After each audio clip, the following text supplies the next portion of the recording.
Hello friends, welcome to another new video. তো ভিডিওটা আনতে একটু দেরি হয়ে গেল, তার কারণ আজকে যে এই মামলাটা শুনানি হবে কেউ ভাবতেই পারেনি। স্পেশাল ম্যাটার হিসেবে যেহেতু মেনশন বারবার করা হচ্ছিল, যার জন্য মামলাটা কিন্তু বিচারপতি অনারেবল জাস্টিস সৌমেন সেন স্যারের বেঞ্চ থেকে শোনা হয়। এবং আমরা গতকাল দেখেছিলাম যে টেন্টেডদের যাতে বাদ দেওয়া হয় সেই নির্দেশিকা গতকালকের হাইকোর্টের ডিভিশন বেঞ্চ দিয়েছিল। এরপর যে ম্যাটারগুলো নিয়ে শোনার কথা ছিল, আরও কিছু একসাথে ইনক্লুডেড ম্যাটার রয়েছে। অর্থাৎ এই মামলাটা শুধুমাত্র একটা পার্টিকুলার দিকে নেই, এই মামলাটার একাধিক উইং আছে। প্রথম কথা, 2025-এর যে নিয়ম সেটাকে চ্যালেঞ্জ করা হয়, যেহেতু 2016 সালের নিয়মে পরীক্ষা নেওয়ার কথা সেখানে বলা হচ্ছিল বা দাবি তোলা হচ্ছিল ওয়েটিং লিস্টের ক্যান্ডিডেট বা মামলাকারীদের যে আইনজীবী রয়েছেন তাদের পক্ষ থেকে। তো আজকে আমাদের সাথে এই মামলাকারীর যে সমস্ত আইনজীবীরা রয়েছেন তার মধ্যে অন্যতম অ্যাডভোকেট গোপা বিশ্বাস ম্যাম যে তথ্যগুলো শেয়ার করেছেন কোর্টের হিয়ারিং এর পরবর্তীতে, সেগুলো আমি আপনাদের সঙ্গে শেয়ার করতে চলে এলাম। এটা শুরু করার আগে অবশ্যই চ্যানেলটিকে সাবস্ক্রাইব করে পাশে থাকা বেল আইকনটি ক্লিক করে দেবেন, যাতে সব তথ্যগুলো আপনার টাইম টু টাইম এখান থেকে পেয়ে যান এবং অথেন্টিক আপডেটগুলো যাতে পেয়ে যান তার জন্য অবশ্যই সাবস্ক্রাইব করে রাখবেন। এবং প্লিজ ভিডিওটা প্রচুর শেয়ার করুন এবং লাইক করতে একদম ভুলবেন না। প্রচুর লাইক কিন্তু চাই আপনাদের, কেননা সঠিক ইনফরমেশনগুলো কালেক্ট করে আপনাদের জন্য আমি দিয়ে থাকি। এমনটা এখানে আমরা দেখতে পাচ্ছিলাম যে 2016 নিয়মে কেন নয়, 2025-এ কেন নতুন নিয়ম ফ্রেম করার প্রয়োজন পড়লো। অর্থাৎ 2025-এর এই নিয়মে একাধিক গলত নিয়মের উপর যাতে স্থগিতাদেশ দিয়ে দেয় হাইকোর্ট, সেটা নিয়ে কিন্তু বারবার মামলাকারীদের আইনজীবীর পক্ষ থেকে প্রশ্ন।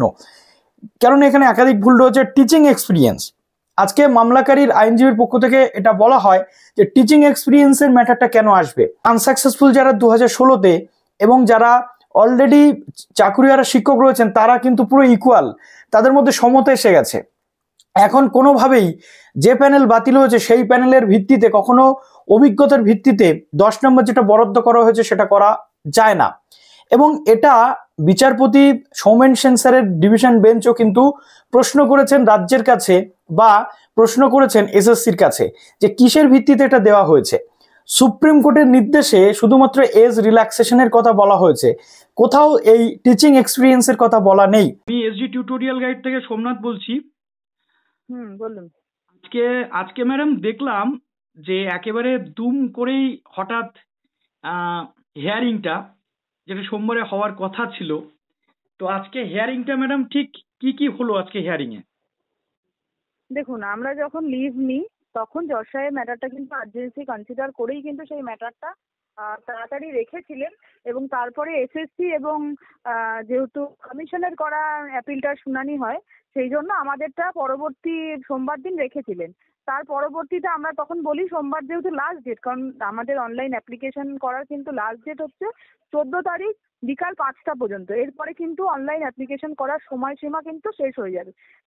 সেই কথা কিন্তু আমরা বারবার ডিভিশন বেঞ্চকে জানাই, তাই ডিভিশন বেঞ্চ সেটা কনসিডার করে সেই ম্যাটারটি লিস্টে দেন এবং আজকে শুনানির জন্য রাখেন। এবং শুনানিতে আজকে আমাদের যে বক্তব্যগুলো ছিল আমাদের তরফ থেকে, সেই বক্তব্যগুলো কিন্তু বলা হয়ে গেছে। যেমন আমাদের বক্তব্যের মধ্যে ছিল, ধরুন যারা টেন্টেড ক্যান্ডিডেট তাদের তো অলরেডি বাদই দিয়েছে, যারা আনটেন্টেড ক্যান্ডিডেট তাদের এজ রিল্যাক্সেশনের বিষয়টা। কারণ কমিশন যেটা করেছে সেটা হচ্ছে সুপ্রিম কোর্টের নির্দেশ অনুযায়ী কিন্তু প্রত্যেকটা ক্যান্ডিডেট যারা নট স্পেসিফিক্যালি টেন্টেড ক্যান্ডিডেট তাদের কিন্তু প্রত্যেককে কিন্তু এজ রিল্যাক্সেশন দেওয়া উচিত ছিল, কিন্তু সেই এজ রিল্যাক্সেশন কিন্তু কমিশন দেয়নি। এজ রিল্যাক্সেশন তাদেরকে দিয়েছে যারা অ্যাপয়েন্টমেন্ট পেয়েছিল। সেটা কিন্তু সুপ্রিম কোর্টের ভার্ডিক্ট ছিল না, সুপ্রিম কোর্টের জাজমেন্টে কিন্তু সে কথা বলা ছিল না।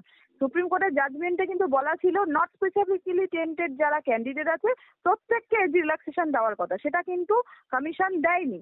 এবং সেক্ষেত্রে এগ্রিড হয়েছে আমাদের যারা পিটিশনার রয়েছে তারা।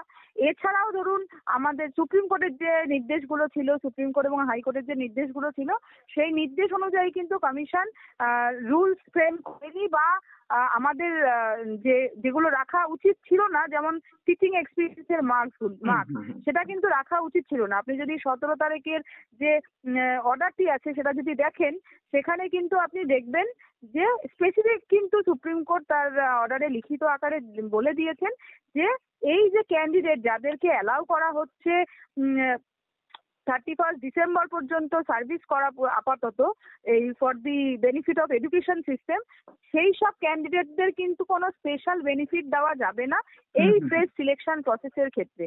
তারপরেও কিন্তু যখন 25 সালের যে রুল ফ্রেম করে সেখানে দেখা গেছে এই যারা টিচিং এক্সপিরিয়েন্সের মার্কস দিয়ে তাদেরকে বেনিফিট দেওয়ার চেষ্টা করেছে, সেটাও কিন্তু সুপ্রিম কোর্টের যে নির্দেশ সেটাকে ভায়োলেশন করে, এবং সুপ্রিম কোর্টের যে নির্দেশ সেই অনুযায়ী কিন্তু অ্যাডভার্টাইজমেন্ট হয়নি।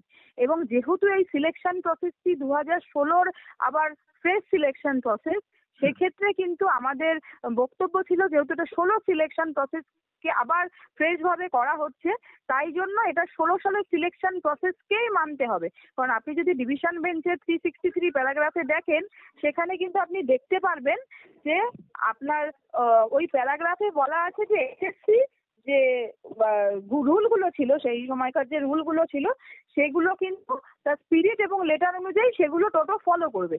কিন্তু এখানে দেখা গেল নতুন করে একটা রুল ফ্রেম করে সেটা অনুযায়ী করা হলো, এবং কিছু ক্যান্ডিডেটদের বেনিফিট দেওয়ার জন্য। এটা সম্পূর্ণভাবে contradictory to the Supreme Court judgment. স্বাভাবিকভাবেই সেটাতে এগ্রিভড হয়েছে, এবং স্বাভাবিকভাবে মামলাকারী যারা ছিল তারা তাদের বক্তব্য আজকে রেখেছে, এবং আগামী দিন সোমবার শুনানির জন্য যারা রেসপন্ডেন্ট আছে, মানে ধরুন যারা কমিশন আছে বা ধরুন স্টেট আছে, তাদের বক্তব্য শুনে ফাইনালি রায়দান করবে। তাহলে কি ম্যাম আগামী সোমবারেই একটা ফাইনাল ভার্ডিক্ট আমরা পেতে পারি? হ্যাঁ, আশা করি। কারণ কি, সোমবার যেহেতু 14 তারিখ, কারণ জজসাহেব যখন হিয়ারিং হয় তখন কিন্তু স্পেসিফিক্যালি বলে দিয়েছে যে ক্যান্ডিডেটদের ফেট সম্পর্কে উনি সোমবারই ডিসাইড করে দেবেন। আচ্ছা, বেশ। তা ম্যাম, আপনাদের কি কোনো রকম এরকম কোনো ডিমান্ড ছিল যে এদিকে আপনার যে ফর্ম ফিল আপের ডেট সেটা এক্সটেন্ড করা এক্সটেনশনের হবে? জন্য ফর্ম ফিল, হ্যাঁ আমরা সেটা বলেছিলাম যে বিশেষ করে যে আরেকটা দল যারা ছিল পিটিশনাররা, তারাও অনেক রিকোয়েস্ট করে যে রেসপন্ডেন্টরা যাতে কিছুদিনের জন্য ওই টাইমটা এক্সটেন্ড করে, যেহেতু একদম আমরা এন্ডিং পয়েন্টে এসে দাঁড়িয়েছি। কারণ আজকে 11 তারিখ, 11 তারিখের পরেই, আজকে যেহেতু ফ্রাইডে, স্যাটারডে সানডে হাইকোর্ট ছুটি থাকে, তাই শুনানি সম্ভব না। অর্থাৎ লাস্ট ডে 14 তারিখ কিন্তু লাস্ট ডে, সেই 14 তারিখেই কিন্তু শুনানি হচ্ছে। তারপরে ধরুন যেই দিকেই যাক না কেন, ধরুন শুনানির রায় যদি ধরুন পিটিশনারদের পরে আসে, তাহলে কিন্তু ধরুন রাজ্য জুড়ে ধরুন এরকম তো আরো অনেক ক্যান্ডিডেট আছে, শুধুমাত্র তো পিটিশনার তারা নয়, তারা কিন্তু সেটা ধরুন অনলাইন যেহেতু প্রসেস, সেখানে কিন্তু একটি হিউজ ওখানে একটা ক্রাউড যাবে, এবং তার ফলে কিন্তু অনলাইন সিস্টেম সমস্যা হওয়ার একটা দিক থেকে যায়। সেই জন্যই কিন্তু আমরা ওটাকে প্রেয়ার করেছিলাম যে যাতে আর কিছুদিনের জন্য এক্সটেনশন করা হয়। কিন্তু যেহেতু সুপ্রিম কোর্টের যেহেতু গাইডলাইন দেওয়া আছে এবং টাইম লাইন দেওয়া আছে, রাদার বলা ভালো, যে এই দিনের মধ্যে সিলেকশন প্রসেসটাকে শেষ করে নতুন যারা ফ্রেশ সিলেকশন প্রসেস কমপ্লিট করে তাদেরকে অ্যাপয়েন্টমেন্ট দিতে হবে, সেই জন্য কিন্তু আপনার হাইকোর্ট কিন্তু সেই বিষয়ে খুব একটা ইন্টারফেয়ার করতে রাজি নয়। এটা সম্পূর্ণ কমিশনের ডিসিশন, কমিশন কি করবে। কিন্তু হাইকোর্ট আপাতত ওই যেহেতু ওই প্রেয়ারটা আমাদের ইয়েতে নেই, এখনই কিন্তু ডিসাইড করতে রাজি নয়। সেই বিষয়ে উনি বলেই দিয়েছেন যে সেটা আমি বলতে পারি না এভাবে। যাই হোক, যদিও এখনো হিয়ারিং চলছে, হিয়ারিং এ আলটিমেটলি যদি সেটা জজ সাহেব মনে করেন যে দেওয়া প্রয়োজন, সেটা উনি দিতেই পারেন, সেখানে তো কোনো বাধা নেই। আমাদের বক্তব্য দেখুন, আমাদের 3-4টে বিষয় ছিল। কারণ সুপ্রিম কোর্ট এবং হাইকোর্ট কিন্তু তার যে জাজমেন্ট সেখানে স্পষ্ট বলেছিল ডিক্লেয়ার্ড ভ্যাকেন্সির ওপর কিন্তু অ্যাপয়েন্টমেন্ট দিতে হবে, এবং ওখানে প্যারা 49-এ আপনি দেখবেন সুপ্রিম কোর্টের যে জাজমেন্ট আছে সেখানকার প্যারা 49-এ স্পেসিফিক্যালি বলা আছে কারা কারা ওই ফ্রেশ সিলেকশন প্রসেসে পার্টিসিপেট করতে পারবে। আমাদের বক্তব্য যে যারা 16 সালে সিলেকশন প্রসেসের ক্যান্ডিডেটরা আছে, যারা প্যারা 49 অনুযায়ী তারা পার্টিসিপেট করতে পারুক, এবং যে ডিক্লেয়ার্ড ভ্যাকেন্সি গুলো ছিল 16 সালের সিলেকশন প্রসেসের, সেই ভ্যাকেন্সি গুলো তে আবার ফ্রেশ রিক্রুটমেন্টটা হোক। এবং যদি কোনো ফ্রেশ এই 16 থেকে 25 পর্যন্ত যদি কোনো ফ্রেশ ভ্যাকেন্সি অ্যারাইজ হয়ে থাকে, তার জন্য আলাদা প্রসেস হোক, সেটা নিয়ে তো কোনো বাধা নেই। এবং সেখানে যা ইচ্ছা রুল ফ্রেম করুন। যে 25 সালের যে সিলেকশন প্রসেস, 25 সালের যে রুলটা ইয়ে করেছেন তারা, গেজেট নোটিফিকেশন দিয়ে যেটা করেছেন, সেটা ওই সিলেকশন প্রসেসে হোক, সেটা নিয়ে কোনো অসুবিধা নেই। যেহেতু এটা 16 সালের সিলেকশন প্রসেসের এই দুর্নীতির কারণে যেহেতু এটা আবার আবার ফ্রেশ সিলেকশন হচ্ছে, সেক্ষেত্রে কিন্তু এই রুলটা অ্যাপ্লিকেবল হবে না। আমাদের ক্ষেত্রে কিন্তু 16 সালের সিলেকশন প্রসেসের যে রুল ছিল সেটাই অ্যাপ্লিকেবল করা উচিত। এবং সব থেকে আশ্চর্যজনক একটি বিষয়, ধরুন আপনি আইনের থেকে একটু সরে গিয়ে সাধারণ মানুষের পয়েন্ট অফ ভিউ থেকে ভাবুন, যে এই 16 সালের সিলেকশন প্রসেসটা কিন্তু বাতিল হলো। প্রচুর ক্যান্ডিডেট, তাদের ধরুন চাকরি জীবিকা তাদের একটা প্রশ্নের মুখে পড়লো, এবং তাদের মানে একটা দুর্বিষহ অবস্থা হলো। কিসের জন্য? অথরিটির দুর্নীতির কারণে। একদম অথরিটি দুর্নীতি করেছে এবং তার পরিপ্রেক্ষিতেই কিন্তু শুধু অথরিটি দুর্নীতি করেছে তা নয়, সেই দুর্নীতি ঢাকতে কোর্টের কাছে সম্পূর্ণ নন কোঅপারেশন করেছে। তারা কিন্তু কোঅপারেট করেনি, তাহলেই কিন্তু সেগ্রিগেট করা সম্ভব ছিল কারা টেন্টেড এবং কারা আনটেন্টেড। যেহেতু সেটা করা যায়নি তাদের নন কোঅপারেশনের কারণে, তাই কিন্তু পুরো প্যানেলটা বাতিল হয়েছে। সেই প্যানেলটা বাতিল হওয়ার একমাত্র যদি কারণ হয়ে থাকে সেটা হচ্ছে ইনস্টিটিউশনাল করাপশন। সেই করাপশনকে ঢাকার জন্য তারা নতুন করে রুল ফ্রেম করলো। সেই করাপশন কোথায় হয়েছে? ইন্টারভিউর মার্কস ম্যানিপুলেশন হয়েছে, রিটেন যে এক্সামিনেশন ছিল সেটাকে ম্যানিপুলেট করা হয়েছে। তারা কি করলো? দুর্নীতির যে পথটা সেটাকে আরো প্রশস্ত করা হয়েছে। কিভাবে? ইন্টারভিউর জন্য বরাদ্দ মার্কস ছিল আগে 10 নাম্বার, এখন ইন্টারভিউর জন্য বরাদ্দ 10 নাম্বার এবং লেকচার ডেমনস্ট্রেশনের জন্য 10 নাম্বার করে নিজেদের হাতে 20 নাম্বার রেখে দেওয়া হলো। এটা স্বেচ্ছাধীন, যে যেমন পারবেন সেরকম ভাবে ম্যানিপুলেট করতে পারবেন। এবং টিচিং এক্সপিরিয়েন্সে ধরুন 10 নাম্বার রাখা হলো, তাহলে এবং একাডেমিকে যেটা আগে 35 নাম্বার ছিল ধরুন থ্রু আউট, মাধ্যমিক, উচ্চ মাধ্যমিক, তার গ্র্যাজুয়েশনে কত কত পেয়েছে, কারণ এটা তার বেসিক একটা স্ট্রাকচার যে কোনো স্টুডেন্টের ক্ষেত্রে। তারা কত পেলো সেখানে 35 নাম্বারটাকে পাল্টে সেখানে 10 নাম্বার করে রাখা হলো। মানে যারা ভালো স্টুডেন্ট তাদের চাকরি পাওয়াটা কিন্তু আর এখন তাদের একাডেমিক স্কোরের ওপর নির্ভর করবে না, নির্ভর করবে অথরিটিকে তারা কেমন ভাবে প্লিজ করতে পারছে। অথরিটি তাদেরকে সেই মার্কসটা নির্ধারণ করে দেবে।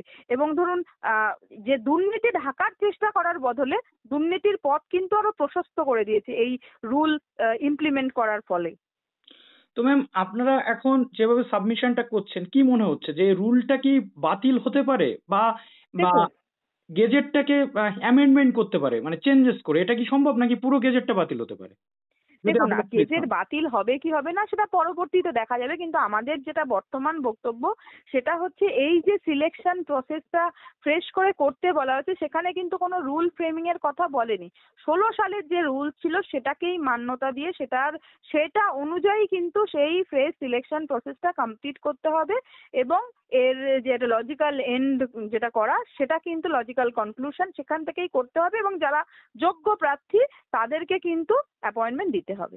বেশ, তাহলে ম্যাম আপাতত আমাদের কাছে যেটুকু তথ্য এই এই পর্যন্ত আসলো যে সোমবারে নেক্সট হিয়ারিং হতে চলেছে এবং একদমই আপনাদের একদমই। আপনাদের যে সাবমিশন গুলো আছে, তাহলে ম্যাম এখানে এর আগেও আমরা ভিডিও কনফারেন্সে যখন ছিলাম তখন এটা নিয়ে আমরা আলোচনা করেছি যে 2025-এর রুলস একেবারে যদি বাতিল হয়ে যায়, আমি মানে একেবারে সম্ভাবনার কথা বলছি, তো এটা আদালতের উপর নির্ভর করছে। তো তার পরবর্তীতে বাতিল হলে ম্যাম, তাহলে নিউ ক্যান্ডিডেট যারা অলরেডি ফর্ম ফিল আপ করেছে তাদের জন্য কি ব্যবস্থা হবে? দেখুন সেটা তো যখন জাজমেন্ট আসবে সেটা তখন আমরা ভালো করে বুঝতে পারবো। নিউ ক্যান্ডিডেট যারা আছে তারা নিউ যে ভ্যাকেন্সি গুলো তৈরি হবে বা তৈরি হয়েছে তার জন্য অবশ্যই এলিজিবল। কেন তারা চাকরি পাবে না বলুন তো দেখি? এই ক্রাইসিস 2016 সালের পরে কেন 25 সালে আজকে একটা সিলেকশন প্রসেস হবে?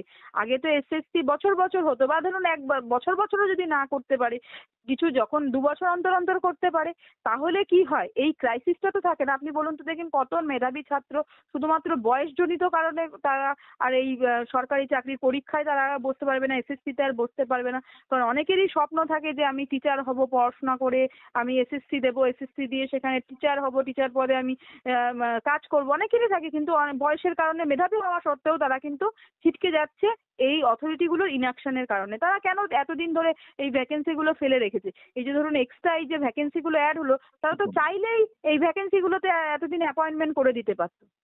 একদমই তাই, ভ্যাকেন্সি গুলো অ্যাড করলো না, উল্টে উল্টে যেটা নিউদের প্রবলেম ম্যাম প্রতিনিয়ত জানতে পাচ্ছি বা কোয়ারি আসছে যে আমাদের এই একটা জাঁতাকলের মধ্যে ফেলে দেওয়া হলো যাতে করে এই 10 মার্কস এক্সপিরিয়েন্স, এই এজ রিল্যাক্সেশন, আমরা তো ইকুয়ালিটি চেয়েছিলাম, আমাদেরকে এর মধ্যে টেনে নামানো হলো এবং আমরা এটা ফেস করছি। রীতিমতো আমরা ফর্ম ফিল আপ করেও পড়াশোনা করতে পারছি না ঠিকঠাক করে, এখন সবসময় একটা টেনশন, এই কোর্টে কি হচ্ছে, এই ওইদিকে কি হচ্ছে।